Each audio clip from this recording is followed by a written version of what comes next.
नमस्ते, सुप्रभातम। सभी को अंतर्राष्ट्रीय योग दिवस की आनंदमय शुभकामनाएं। हम सब अभ्यासी हैं। योग का अर्थ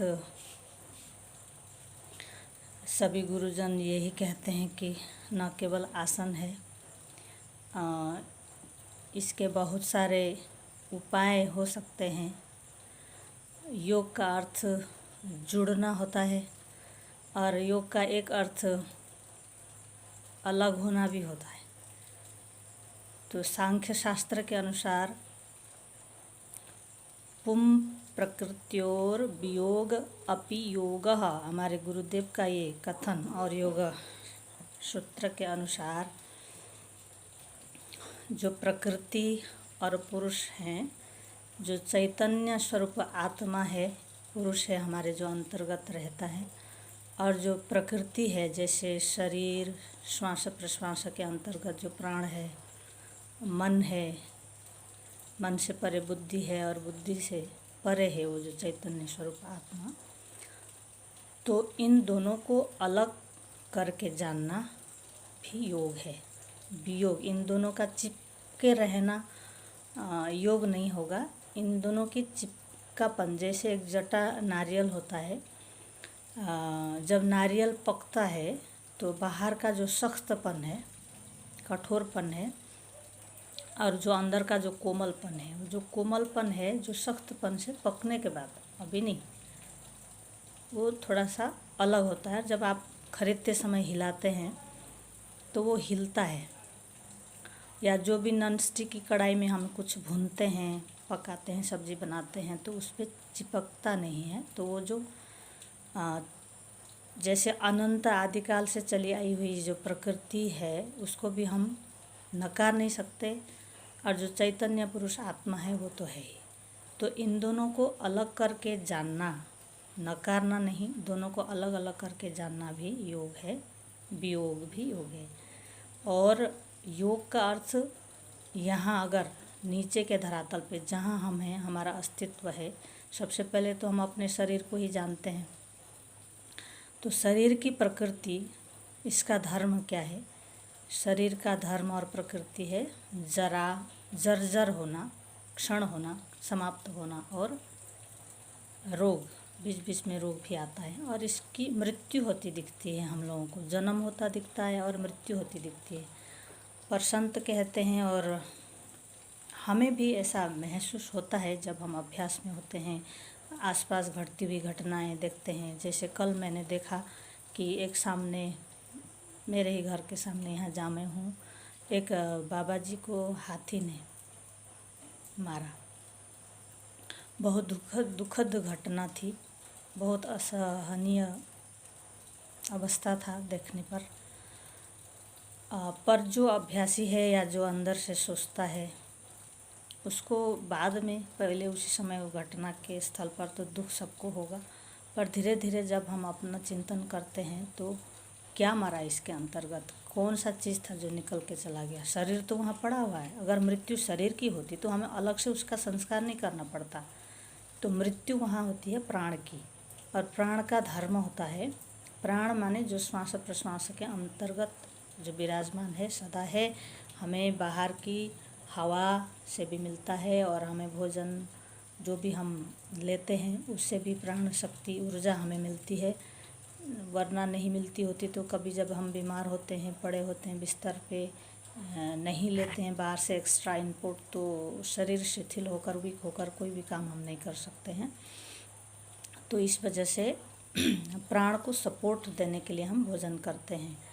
तो भोजन हमारा सदा सात्विक होना चाहिए, क्योंकि भोजन से ही हमारा एनर्जी प्राण बनता है, और प्राण से फिर हमारे विचार बनते हैं।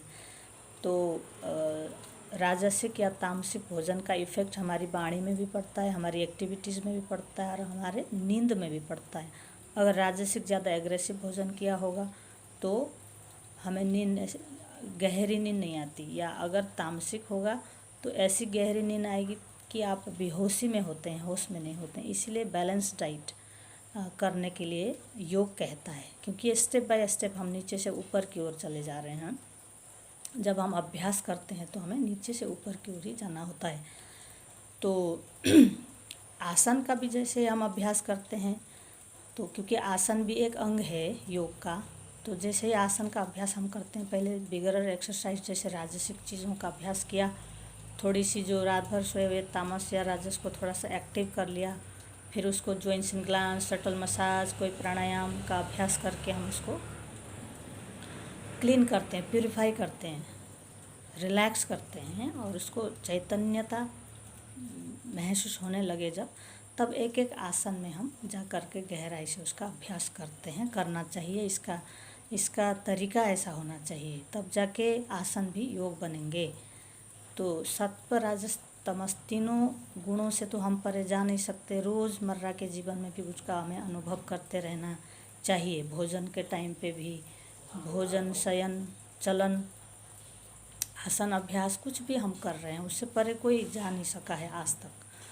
बहुत बड़े बड़े संत, योगी लोग, महापुरुष लोग, जो परमहंस लोग, वो तो चले गए हैं, जिनकी दूध और पानी एक साथ मिला दो उसको सेपरेट करने की जिनकी अवस्था आई, वो चले गए।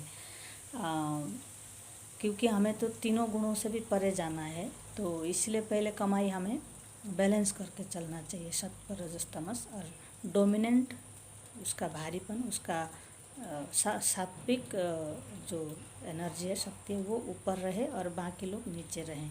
सात्विक एनर्जी की ये दोनों उसकी सेवा करें तो अच्छा होगा, क्योंकि तमस स्थिति देती है, उसके बिना भी हमारा आसन सिद्ध नहीं होगा। स्थिरता से हम बैठे हैं, स्थिरता देती है बॉडी के लिए, लेकिन आंतरिक जो एनर्जी होती है वो तामसिक नहीं होना चाहिए।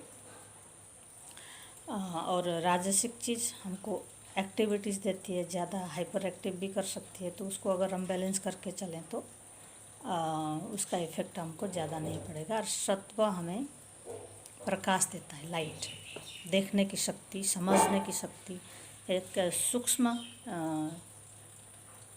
विचार चिंतन करने की क्षमता देता है सत्व। इसीलिए हमें तीनों को बैलेंस करके तो चलना है, लेकिन सत्व को थोड़ा सा आगे रखने का प्रयास हमें सदा करना चाहिए अपने अभ्यास के समय। ये भी एक योग है।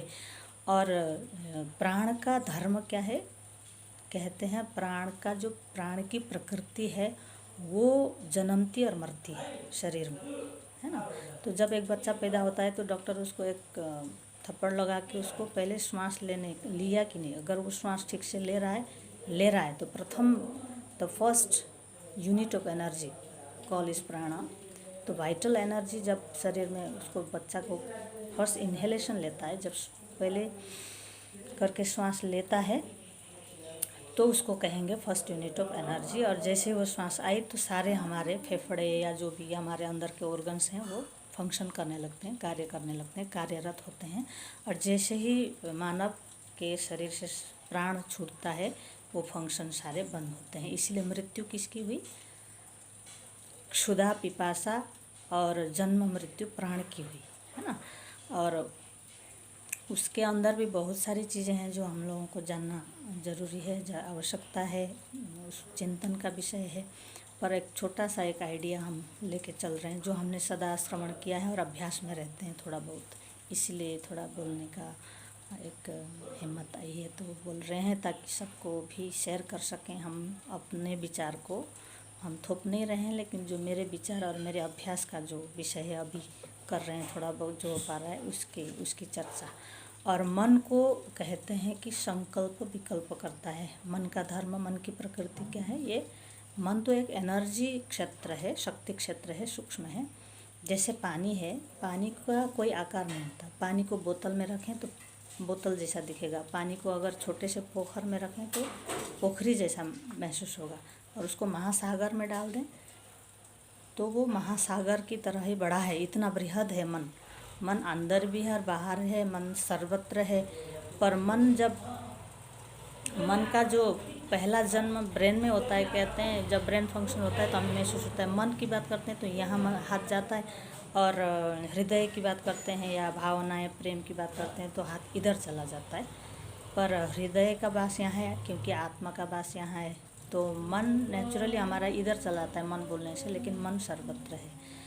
तो मन में भी इफ़ेक्ट पड़ता है अन्न का, जैसा हमने अन्न पाया है उस पर भी बैलेंस होने से ही मन भी ठीक से सात्विक रूप से हमें सपोर्ट करेगी। क्योंकि मन के अंतर्गत जो वेव रहते हैं, तरंगे, सुख दुख, हानि लाभ, जो भी हमने भोजन खाया, अच्छा रूप देखा, बुरा रूप देखा, अच्छी हमने स्मेल ली या बुरा लिया, खाया पिया, जो भी सुना, ये सब इंद्रियों से हम जो ग्रास्प करते हैं, जो ग्रहण करते हैं, जो अनुभव लेते हैं, अनुभूतियाँ लेते हैं बाहर से, संसार से, वो सब एक संस्कार के रूप में मन में बैठता है। और ये जो मन है उससे ही फंक्शन करता हुआ दिखता है। लेकिन असल में हमने मन को आज तक पकड़ा नहीं किसी ने भी, पर हम उसको जानने का प्रयास करते हैं। हर कोई साधक कर रहे हैं, करते हैं। थोड़ी देर के लिए महसूस हो भी जाता है तो फिर हम भूल जाते हैं, क्योंकि हमें तो रोज़मर्रा का जीवन भी जीना है, परिवार में भी रहना है, समाज में भी रहना है, सबसे मिलके भी रहना है, भोजन भी खाना है, सब जैसा मिले। कभी जैसे मैं अभी यात्रा में हूँ तो मुझे जहाँ मिले, जैसा मिले, वो प्रभु को समर्पण करके मैं लेती हूँ, तो उसका इफ़ेक्ट जो होगा उसका परिणाम मुझे ही भोगना होगा। पर उसको भी मैं अवेयरनेस के साथ करने का प्रयास करती हूँ। तो ऐसा ही साधना का चलता है, सबका चलना चाहिए। और योग को सीमित रूप में हमें नहीं रखना चाहिए। और इसके बाद आती है बुद्धि का फंक्शन है। अगर हम और डिटेल में जाएं तो बहुत कुछ है बुद्धि के रूप में भी, लेकिन बुद्धि को केवल इतना ही जानें कि इसका कार्य है एक को बीच में काट के दो कर देना, बस इतना है ना। तो उसमें से जो अच्छा या बुरा इसने काट के रख दिया, उससे जो आगे उसको हम विवेक कहेंगे, जो सात्विक माइंड है। क्योंकि जो विवेक से हम काम नहीं लेंगे, केवल बुद्धि ने काटा और बस जो भी है एक चुन के चल दिए, तो फिर हम गड़बड़ भी हो सकता है हमसे। इसलिए बहुत सारी बुराइयां संसार में, जो इंद्रियों ने हमें खींच लिया और हमने विवेक से नहीं काम लिया, सात्विक माइंड से डिसीजन नहीं लिया, तो हम भटक जाते हैं, कुछ भी रॉन्ग रास्ते में चल सकते हैं। और अंदर कौन जानता है, वो विवेक हमें कह रहा है कि ये गलत है, नहीं जाओ, नहीं करो, फिर भी हम इंद्रियों के वशीभूत होकर के उस कार्य को हम कर बैठते हैं। और बाद में पछताता कौन है? आपका विवेक स्वयं पछताता है। आप स्वयं दुखी होते हैं, आप परेशान होते हैं। भले आप किसी को नहीं कह सकते हैं, नहीं बताते हैं, उसको छुपाते हैं, दबाते हैं, इसीलिए हम अपनी आत्मा को एकदम गंदा करते हैं। ऐसा कर करके कि बार बार गलतियां हो गई, चलो एक गलती हो गई, उससे सीख के आगे बढ़ते तो अच्छा होता। पर गलती पे गलती करे जा रहे हैं, उसको स्वीकार ही नहीं कर रहे हैं हम, कि हम जैसे हैं उसका स्वीकार नहीं करना ही बहुत बड़ा अज्ञान है। तो जैसे हैं हम उसको स्वयं पहले स्वीकार करना चाहिए, और तब धीरे धीरे हम उसको अभ्यास में लगाना चाहिए। हमारी सारी जो प्रकृति है और बुद्धि के बाद जो विवेक हमें अच्छा सा जो यूज़फुल है, मेरे लिए फ़ायदेमंद है, जो मुझे आत्मा की ओर लेके चला जाता है, उसके स्वभाव में अगर रह सकें, विवेक की सात्विक बुद्धि जो विवेक है उसके स्वभाव में रह सकें, तो वो हमें गलत रास्ते पर जाने से सदा मना करेगा। वो हमारा बेस्ट फ्रेंड होगा और हमें अच्छे रास्ते पर ही चलने का एक सहयोगी बनेगा। पर उससे भी परे है जो आत्मा, वही हम सब हैं और वही हम सब का स्वरूप है, ऐसा कहते हैं। और जो परमात्मा स्वयं श्री कृष्ण भगवद गीता में कहते हैं कि मम योनिर्महद् ब्रह्म अहम बीज प्रद पिता।